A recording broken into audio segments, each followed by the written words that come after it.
Ladies and gentlemen, damas y caballeros, welcome to Siempre Pa'lante. Pa'lante. Siempre Pa'lante. Feliz Año Nuevo, mi gente. Wishing you an abundance of health, wealth, love, and happiness in the new year. This episode is just what you need to break through on those resolutions. Our guests embrace the power of faith, love, y familia by detoxing myths and creating healthy boundaries. As a life coach, she helps moms get their lives back and realize their full potential. Please welcome host of the One Day at a Time podcast, Karina F. Daves. Who is Karina F. Daves? Hi, everybody. Well, obviously, you know my name. And thank you to Hiraldo for having me here on his platform. And such a blessing for us, especially as Latinos, to really share this space together. But I'm a life coach, especially for moms. I love helping moms get their freaking lives back because we can get so caught up in all of our roles and responsibilities of being a mother, of being a partner, of being a homeowner, a car owner, whatever it is, that we forget about ourselves. And so my role as a life coach is I love resurrecting the side of you that got lost through all of those things, which were amazing additions to your life.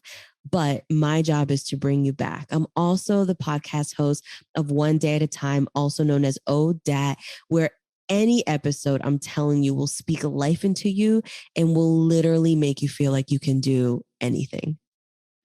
If that's not clean cut to the point, I don't know what is. And that is how you give everyone a sneak peek on what you do, your hustle and your grind.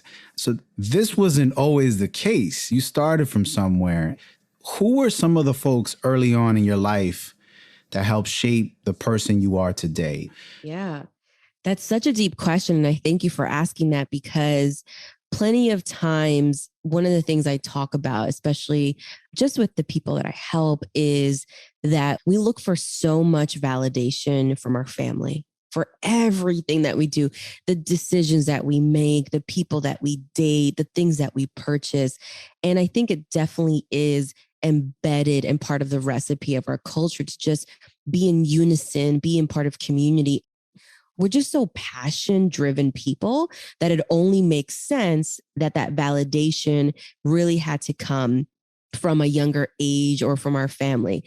And that's not my story. So I grew up in Peru, Chimpún Callao, anybody who can resonate with that. And I'm very proud to be Peruvian. I also come from a lot of brokenness, as a lot of us may have. And I have a lot of people, including my own parents, who are divorced and who were sold on the idea that money is aligned with family as well. And so when we came to this country, there was a lot of lies and a lot of deception.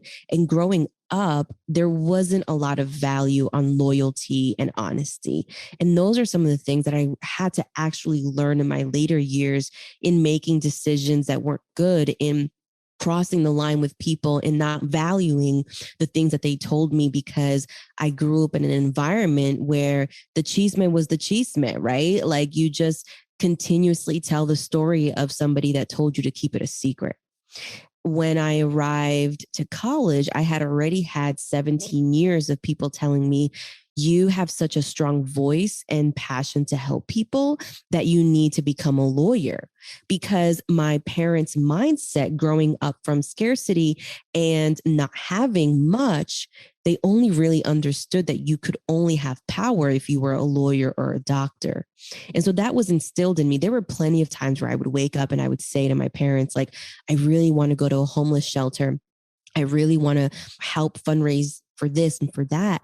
And I love my parents. They did the best that they could do with the mindset that was instilled in them. But they would say no.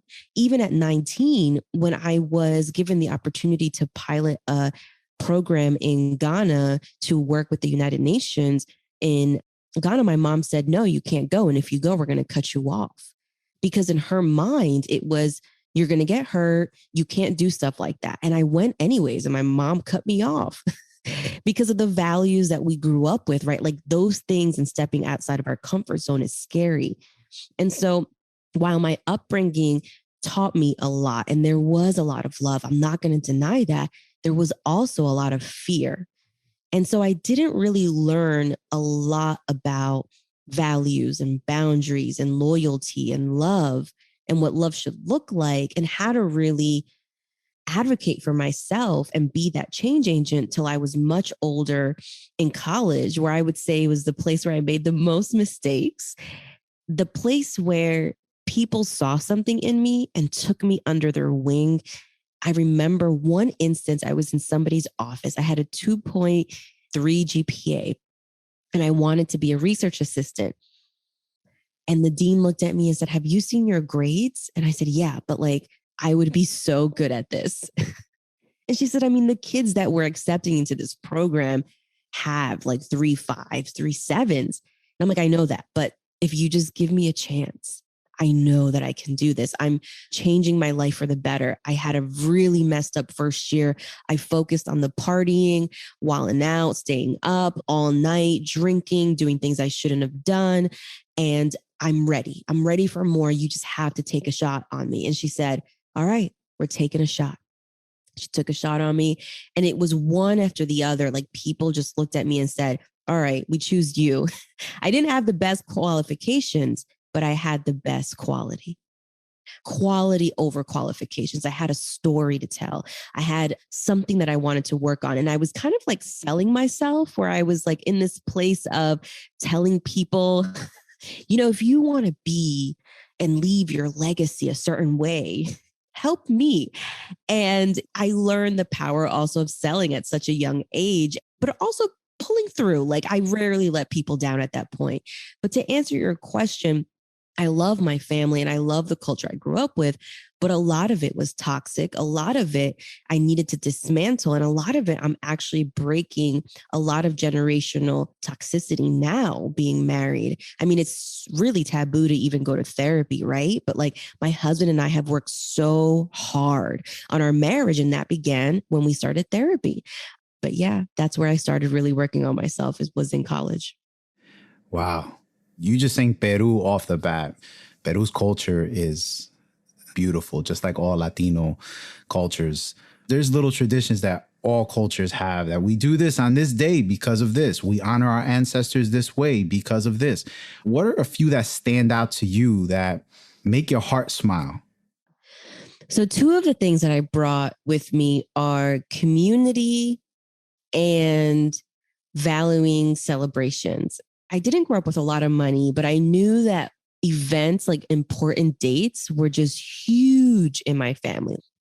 I'm talking about partying because somebody's tooth fell out, or, partying hard for like the 37th birthday and celebrating that person's life. So I would say that celebration was something huge in my family that I definitely continue to bring on. And it was so foreign to my husband because he's like, "What? It's just a birthday." And I'm like, no. We got to like make the entire house with balloons, and we need this and we need that. And as soon as the person wakes up, they got to wake up to this music and come down the stairs and see this spread. And we just were a family that really celebrated a lot of accomplishments and events in such a big way.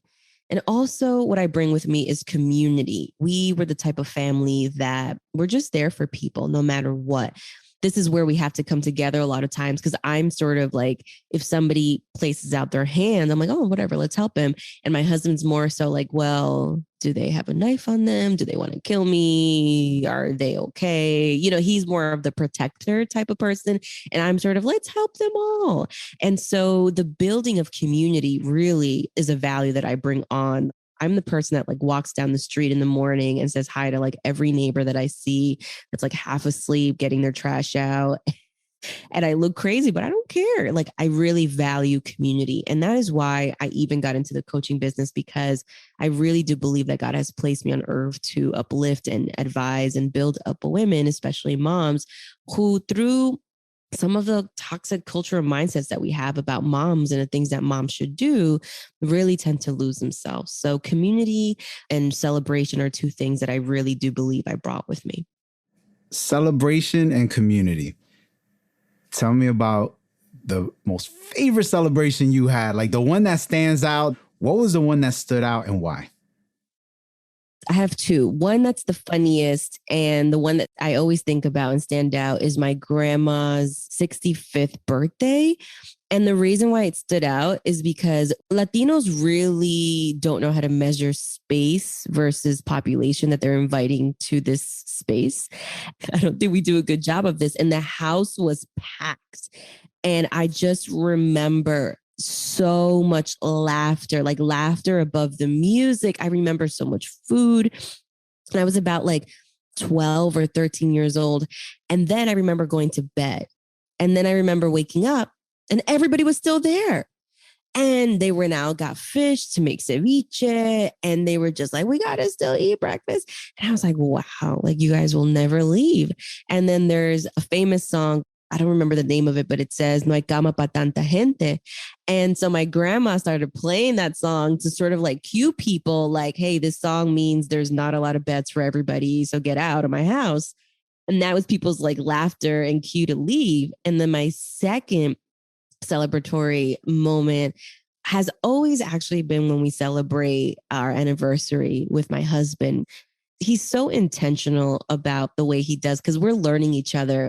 And I remember going on vacation. I remember gifts and certain events, but what I value about those moments is just the really deep work that we're doing because we both have ideas of what relationship and marriage should look like. And when you bring those both ideas together, they may not necessarily match. Like, you have a common thread, which is that you both love each other, but then you're also bringing up history from like, well, this is how my parents did it, right? Because you grew up with certain parents. And I'm like, I didn't grow up with both all the time physically in the house. So you both have these ideas. And so I really love when we celebrate our anniversary because to me, it's like, look how far we've come. Look at what we're doing, and it's kind of like we're taking this audit of the last year. So those are my two most memorable and favorite forms of celebration. First time you ever had ceviche? Oh, the first time I had ceviche was in the womb. Because like it wasn't as serious as now. Modern advanced medicine, I guess now is telling women to not eat raw fish, but that wasn't the case back then. I remember my mom telling stories of like, I ate so much ceviche when I was pregnant with you. And then my grandparents had a restaurant when I was born. So we had even more. She's like, I fed it to you when you were like a couple months. This is what we eat. Sometimes when people ask me what your top 3 favorite cuisines are, number 1 really is Peruvian food because I grew up for 17 years. My mom cooked Peruvian food every day. I'm talking about every day I ate a Peruvian dish. That really resonates now with me as I'm thinking about it because I don't make Peruvian food every day. But I also think back to what my mom could have done if she wasn't making Peruvian food every day. The goals that she could have focused on if she wasn't so harbored with a sentiment that she needed to fulfill a standard of a woman, which was to cook every day. I don't cook every day. This is leading into other thoughts. But yes, ceviche is my favorite food. The first time I had it, I was in the womb. I literally love it. I actually make it really, really well. I've given workshops on how to make it. And it's my favorite food. Peruvian is my favorite cuisine. Number 2 is Asian. And I would say number 3 is probably anything fried. What were some of those influences in your family that really have stayed with you? Not just the family to limit it, but people that really have impacted you in your life and things you've learned from them and you're still doing to this day? Yeah. So I think migrating to this country is something that is life-changing. When you migrate to this country, all you have on your mind is the hustle, make the money, and get the kids to school and a good education. And so I think that my family was very much full of love and had very good intentions, but in the sense, we're sort of like the guinea pigs in this experiment on being on the land of the free, I guess, right? Because we're all trying to pursue freedom. I watched my family really just their work ethic was just so determined. I was super appreciative of that. And I would say that where I am now, my work ethic definitely comes from my parents and my family and watching everything that they built. Like, I don't ever remember hearing the word lazy or watching them rest as much as they should. What I will say about that, though, is that it developed into very, what I see now as toxic work ethic. Because while Latinos, when we migrate to this country, we work, work, work, it comes at the sacrifice of our own dreams and the things that we want to do, at the sacrifice of spending time, like actual, authentic, raw time with our kids. It doesn't mean that you don't love your children, but it just means that there's all these other systems in place that make you believe that you're nothing if you don't do X, Y, Z. So for example, the man has to work all the time.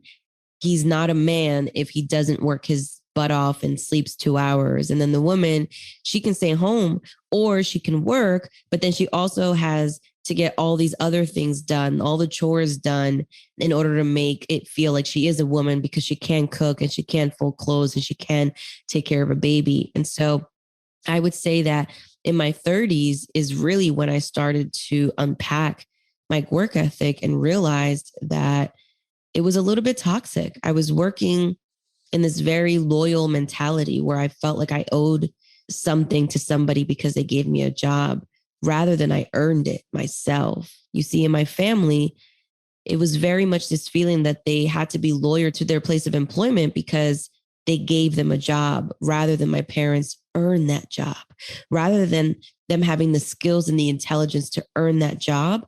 It was more that they had to burn out at the detriment and expense of dismantling what they're building. And so my 30s was a lot of unpacking what work ethic looked like and what rest looked like, what relaxation looked like, and what actually not being in a rush looked like. And now, a word from our host, Gerardo Luis. Did you know, sabías que, countless New Year's resolutions never experience their full potential? One thing we want to be careful of is not to set unrealistic expectations. Start with small attainable goals that add up to bigger ones being accomplished. The important thing is to start one step at a time. Build on each success, celebrate, and repeat. Here's some tips that will help you achieve your goals and much more. Curate your time daily so that you get the most out of it. Time is the ultimate currency. Invest wisely. Document your journey. It will help guide you along the way. Remember that your mental health is just as important as your physical health. Focus on spiritual meditation and prayer to keep you balanced. Take what you learn and pay it forward. Paso a paso, step by step. Ya tú sabes, now back to the show. So share with me a moment in your life where you were cruising down the highway and out of nowhere, something happened. It's not so much about what happened. What did you do to get back on track?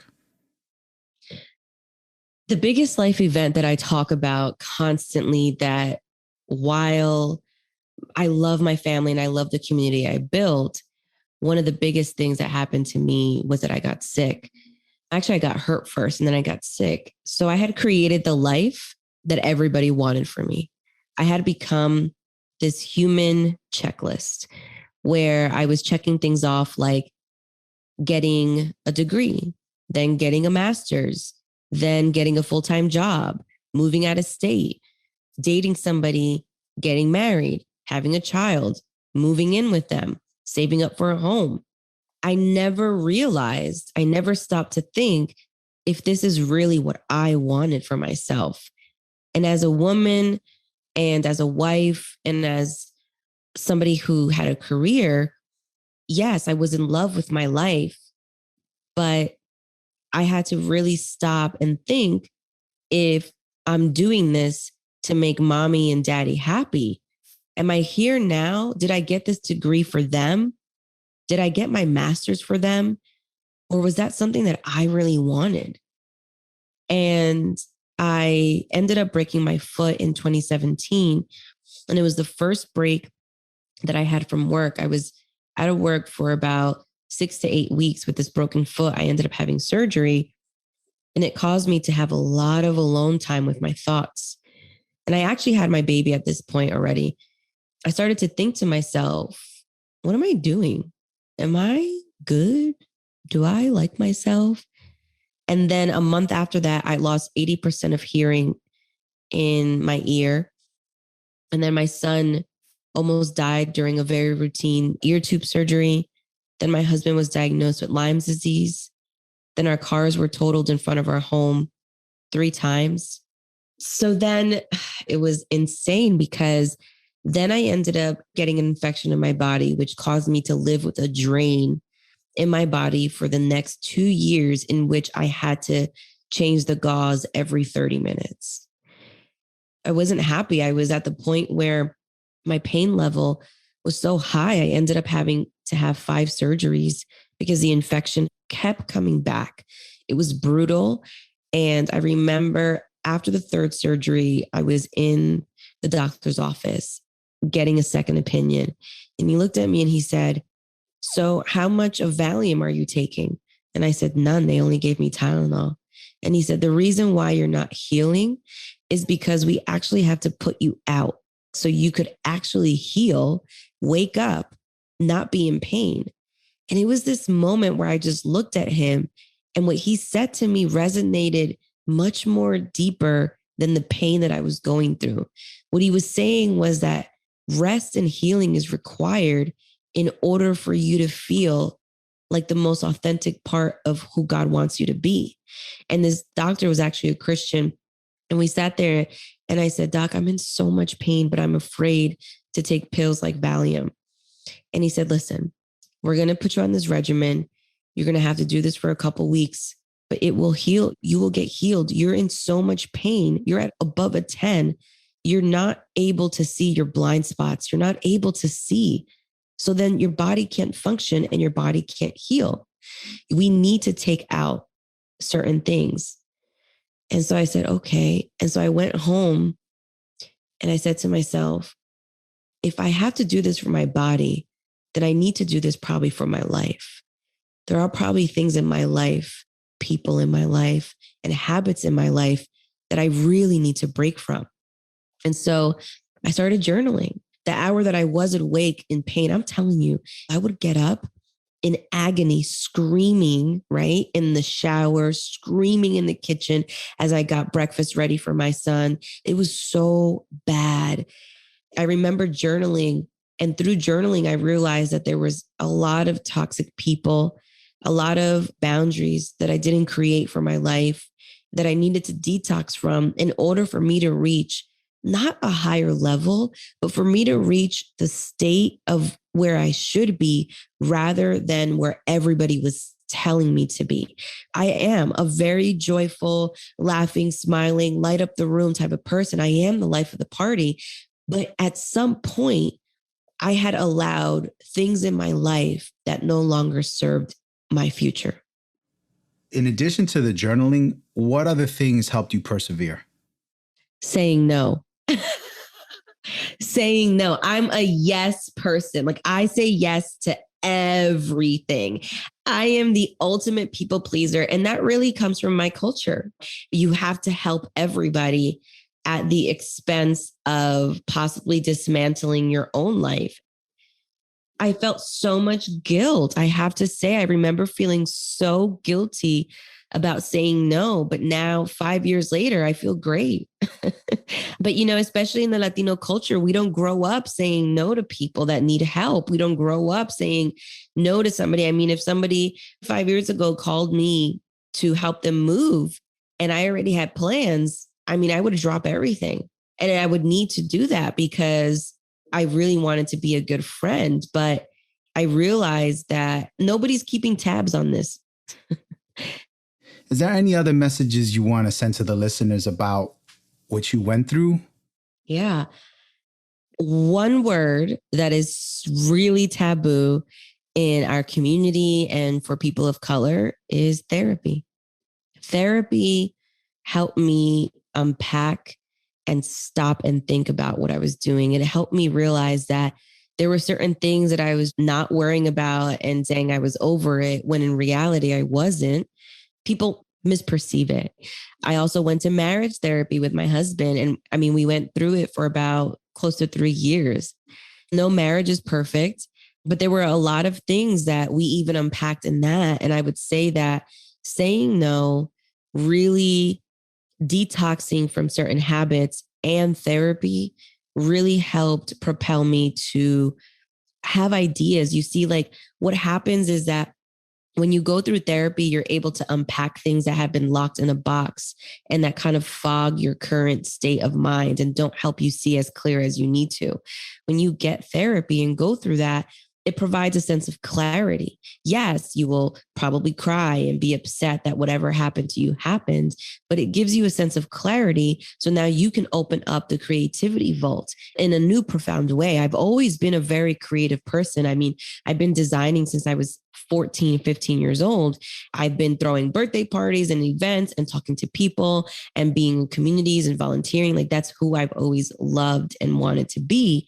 But therapy helped me be a clearer version of that and give me more clarity on the things that I need and don't need, and gave me the ability and strength to start saying no.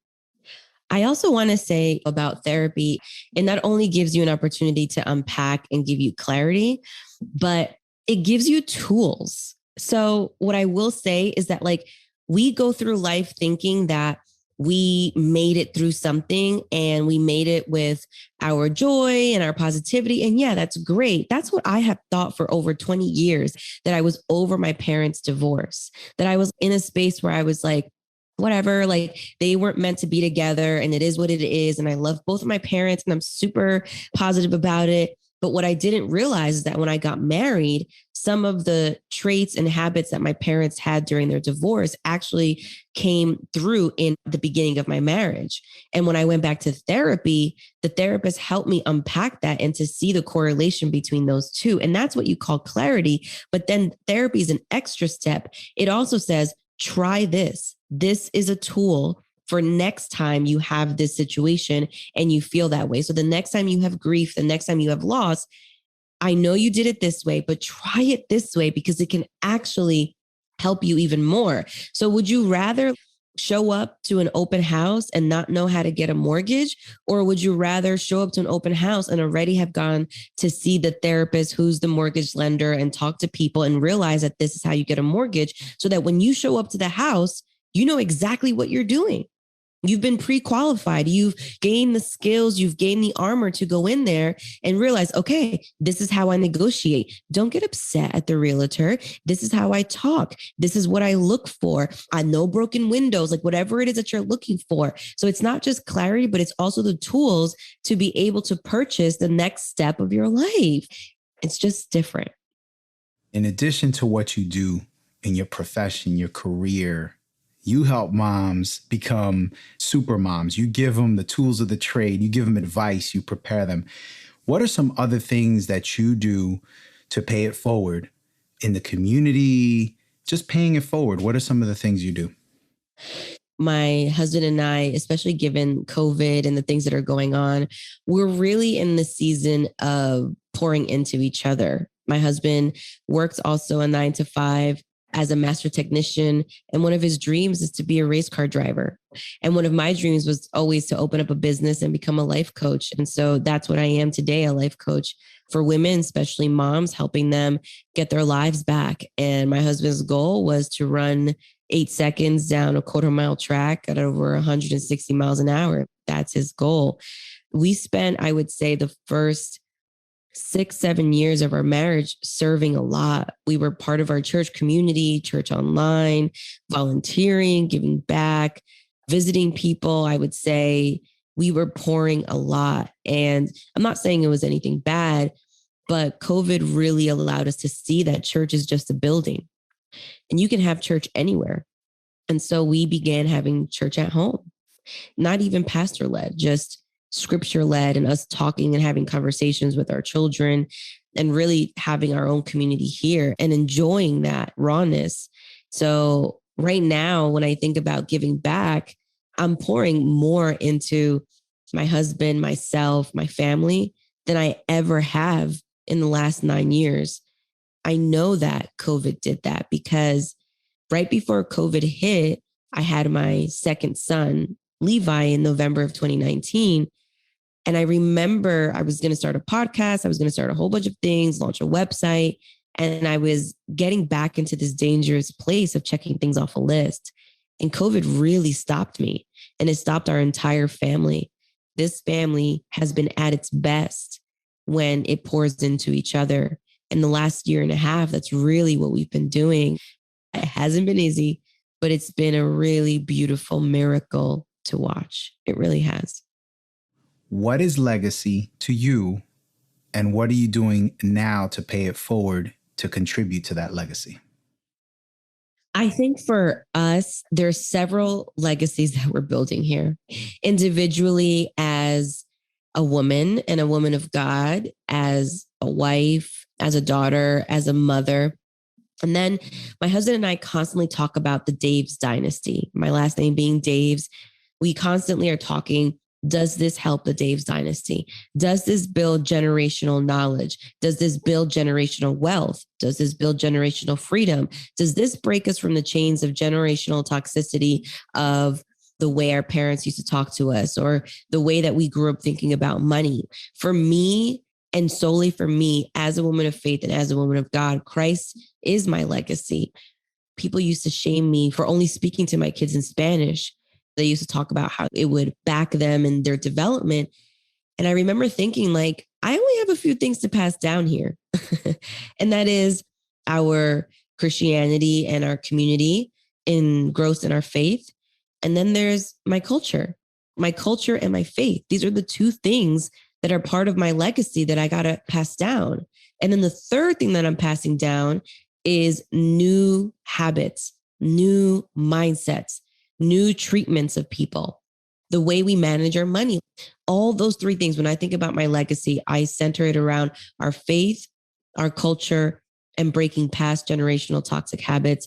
How do we create these little human beings? And I'm not trying to create perfect children at all, because they're going to grow up and be on some podcast 20 years from now talking about all the stuff I did wrong.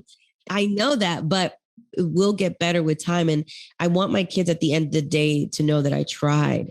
That is why, as much as I'm like, my parents did this and did that, I always give them credit. I always say, you know what, but they tried. They tried with the best that they knew. So every single generation, every single legacy is not about perfectionism. It's just about trying with as many tools and resources that you have around you, that you even know that you can access. Like, my family didn't know that they could access therapy, or that they could journal, or that they could do things for themselves. And now we have a whole movement around moms and around women. And it's about putting yourself first and not burning out and things of that nature. And so my mother and the female figures didn't have that. They had the mentality of women telling them, cook, clean, and work your butt off and sleep 2 hours and just have children, no matter if, whatever it is, and live paycheck to paycheck. That was their mindset. And now 30 years later, I'm surrounded around women that are like, hey, do you know about FIRE? Financial independence, retirement early. Let's retire you by 45. Hey, do you know that you can buy a house? Hey, do you know that you can be a life coach? Like, there's all these nuances. Hey, do you know that you don't have to do your laundry? You can outsource that. It's just different. And mom shame is real. Guilt is real. But every single legacy and every single generation is being surrounded by new tools and resources. And it's really up to us to instill a mindset in our children to be open. I grew up in a very closed mindset. Don't trust anybody. You never sleep over Benny's house or Sarah's house. You don't sleep over anybody. The only people that you help is your family. Go hard for your family and work as hard as you can and study. It was very different mindsets. Hey, don't talk back. I don't want to hear your feelings. I'm the parent here. I know best. And now it's a different mindset that I'm growing up with. And one example that I want to share with the audience is that I remember being super young and telling my mom, like, hey, mom, I'm sad. I feel lonely. And I remember the response, and not to badmouth my mom, but I remember my mom just knowing to say, forget about that. You're not lonely. Get over it, in her loving way. Like, you don't have to feel like that, like whatever. Right. And then allowing me to just never process my feelings. Because that's what happens when we just tell our kids to get over it. You never process it. And then you create these men and women that are then supposed to go into the world and marry each other. And you have wives complaining that their husbands don't know how to communicate. Well, there you go. I'm not saying blame it on the moms. I'm just saying that these are environments that we're creating human beings to then go off and go to school and have relationships with. And then people are saying, they don't talk to me, or they're always happy, but I never know what's in their mind going on. And so I had a moment on Sunday when my 6-year-old son woke up out of his sleep. He woke up around 11 and he said, Mom, I'm really lonely. And I was like, why are you lonely? I was like, I'm here. And he goes, well, I'm lonely because you're sitting in the backyard hanging out with daddy. And like, I feel like I'm in the house. And I was like, well, you're not lonely, honey. We're just in separate parts of the house. I was like, just go back to sleep. And he said, okay. So I closed the door. You know, that ugly cry where you're just like breathing in and you can't get a word out. I hear him say, I just feel really lonely. And I heard it. I was walking down the stairs and I was like, you have a decision right now to make. Do you make the decision to hold your son and let him know that he's not lonely? Or do you just say, forget it, he'll get over it? Now is when you have to make a decision to change what you grew up with. And I went in that room and I just held him. And I said, you're not lonely. I'm right here. This is a kid that never needs me to go to sleep with him.